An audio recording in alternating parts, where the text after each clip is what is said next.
बिस्मिल्लाहिर्रहमानिर्रहीम। अस्सलामु अलैकुम वरहमतुल्लाह। Welcome to my YouTube channel Daur Urooj talks. दोस्तों, पिछले वीडियो में हमने बात की थी अमीर मूसा बिन नसीर के ख़त के बारे में, जो उन्होंने सब्ता शहर पर हमला करने के हवाले से तारिक बिन ज़ियाद के नाम भेजा था। अब इस वीडियो में हम सब्ता शहर पर हमला और होने की वजूहात और हिकमत अमली पर बात करेंगे।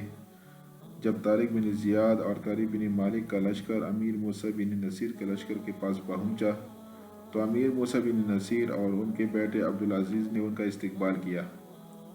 सब्ता शहर पर हमलावर होने की वजूहात और हिकमत अमली बनाने के लिए अमीर मूसा बिन नसीर, अब्दुल अजीज़, तारिक बिन ज़ियाद और तारिक बिन मालिक एक खेमे में बैठ गए।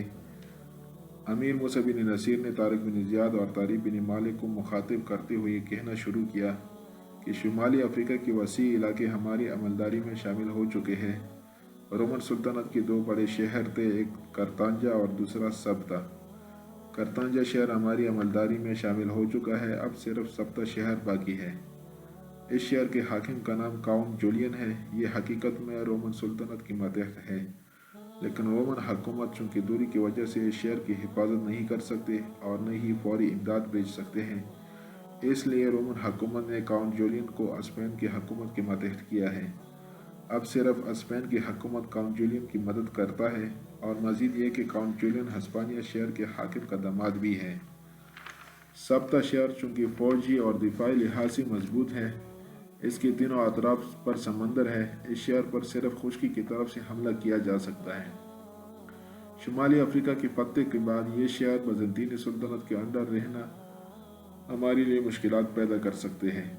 इनके मजबूत बहरी बेड़े और फौजी ताकत हमारे लिए ख़तरा साबित हो सकता है, और ये कि बज़ंतीनी सुल्तानत और हिस्पानिया के सुल्तानत को अपने साथ मिलाकर काउंट जूलियन की मदद से हम पर चढ़ाई भी कर सकते हैं।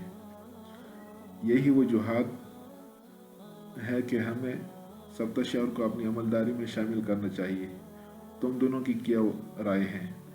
कुछ देर बाद तारिक बिन ज़ियाद बोलने लगे, ए अमीर, आपने दुरुस्त फैसला लिया है, बल्कि मैं तो ये कहूँगा कि हमें एक बहरी बेड़ा बनाना चाहिए जो बज़ंतीनी सुल्तानत और हिस्पानिया सुल्तानत के खिलाफ समुद्री दिफा कर सके। अमीर मूसा बिन नसीर ने मुस्करा कर कहा, आपका राय बहुत अच्छा है, मेरा भी यही इरादा है, लेकिन ये बात की बात है। चलो अब कुछ देर आराम के बाद सब्ता शहर की तरफ रवाना होंगे। अगले दिन ये लश्कर सब्ता शहर के सामने नमूदार हुआ। शहर के सामने इस लश्कर ने पड़ाव डाला और इस बात की एहतियात बरती गई कि फसील के तीर पड़ाव पर न गिर सके।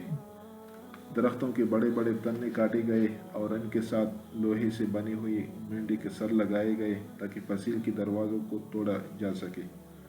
2 दिन तैयारी जारी रही। तीसरे दिन लश्कर ने सबबंदी शुरू की तो शहर के दरवाज़ों पर सुलह के झंडे लगे हुए थे। अमीर मूसा बिन नसीर ने अपने लश्कर को रोक दिया और इंतज़ार करने लगे। थोड़ी देर बाद सब्ता शहर के मशरक़ी दरवाजे से 3 सवार नमूदार हुए, जिनके पास सफ़ेद परचम थे। उनमें एक पादरी था, 2 उनके मुहाफिज थे। जब ये तीनों सवार मूसा बिन नसीर के करीब पहुँचे तो पादरी ने कहना शुरू किया कि मैं सब्ता शहर का अस्कफ तोलस हूँ और मैं सब्ता शहर के हाकिम काउंट जूलियन का पैगाम लेकर आया हूँ। मैं मूसा बिन नसीर के साथ मिलना चाहता हूँ। पादरी के इस इंकशाफ पर मूसा बिन नसीर ने जवाब दिया कि मैं मूसा बिन नसीर हूँ, कहो तुम क्या पैगाम लेकर आए हो।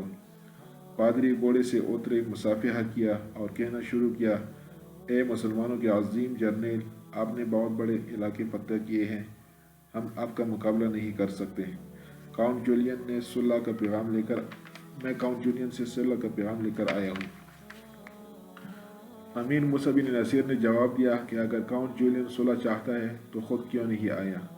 पादरी ने जवाब दिया कि वो एहतियात के तौर पर नहीं आया कि मुसलमान उससे गिरफ्तार न करें।